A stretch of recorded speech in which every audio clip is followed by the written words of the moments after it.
Yeah, we made them out of string in a loop like that. And all you had to do was put them on your fingers and link them and lace them back and forth, and you could make different string figures. And that's why they're video games, because that's all that video game means. It means picture game.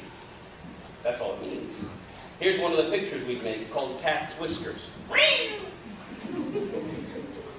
So we played these games a lot, but when I was older and I was studying storytelling history and traditions, I discovered that these kind of games were a part of storytelling.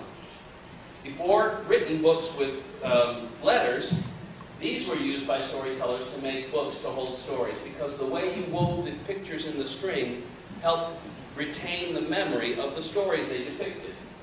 So in Asia and Africa and the islands of the Pacific and the Native Americans, all around the world, storytellers could use string figures to tell stories.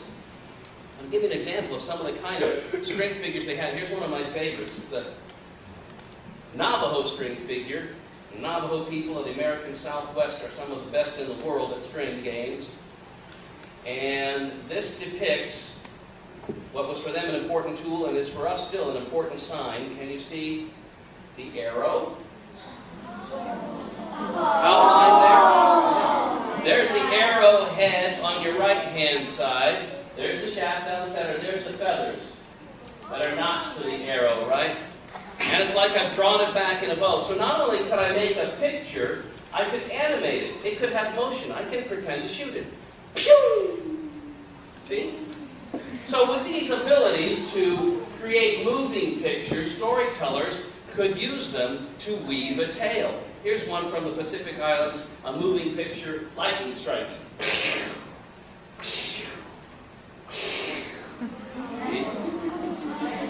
So, that's how I came to the idea that I wanted to make a book with this kind of book. And I created my own version of that famous story that's often told about magic beans and giant's gold. The hero of the story is the boy named Jack. He lived with his mother in this rundown shack. See the outline of the house there? Yeah, that's the house that Jack built. Kind of running down there, falling down. Now, Jack and his mother were as poor as the dirt, and that's a situation that really hurt. His mother said, Jack, we'll manage somehow. Go out to the market and sell the cow. Tie a tether around Milky White. Go out in the morning and come back at night. Jack jumped up in the morning light. He tied a tether around their cow, Milky White.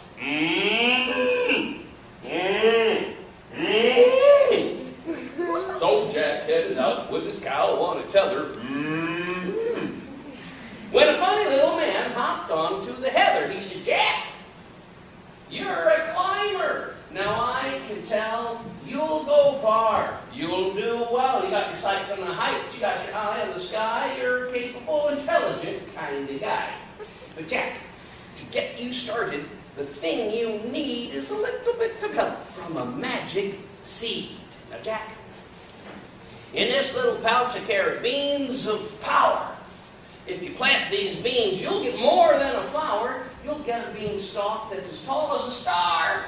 Why, these magic beans can take you far. So Jack traded his cow for those beans, and to his surprise, those beans grew into a stalk of enormous size. So Jack jumped up. He started to climb. He reached the top. He had a wonderful time. Till he heard some thunder that made him afeard, as in stomped a giant with a long, stringy beard.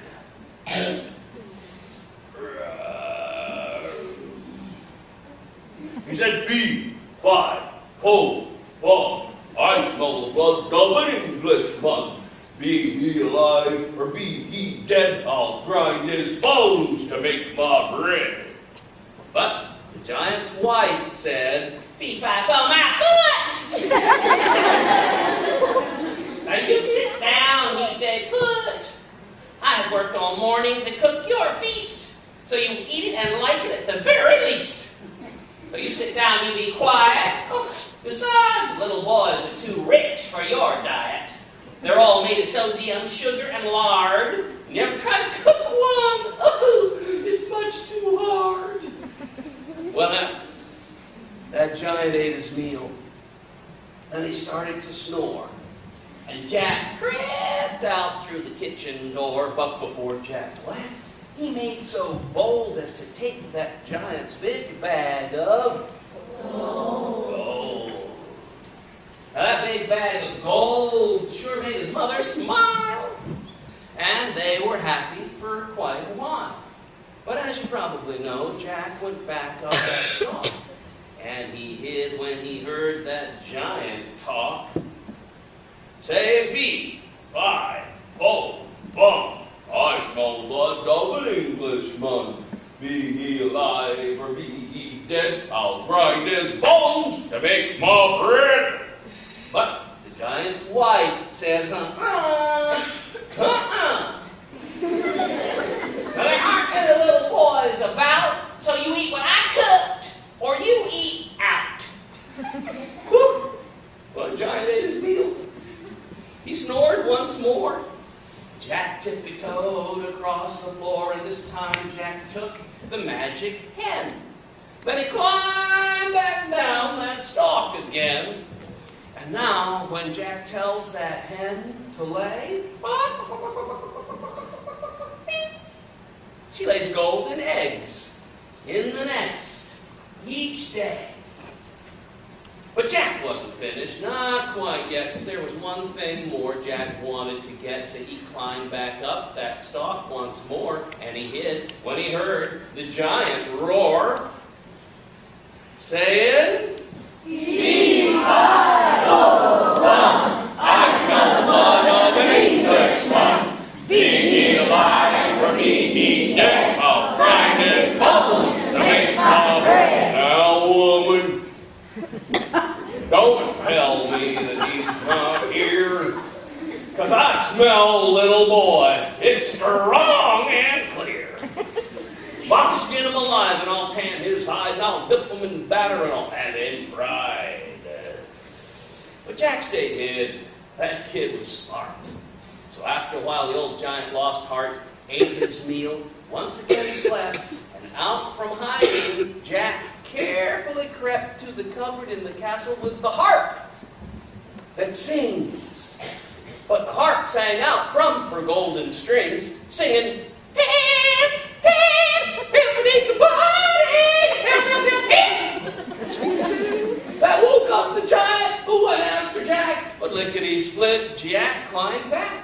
He grabbed his axe, he chopped and he chopped until the ugly old giant dropped. No! So Jack survived. His mother did too. But after all of that, what did Jack do? Well, Jack became famous in his hometown for sharing his beans and his gold all around. Because it's just as true now as it was long ago. We've got to share our treasures for good things to grow.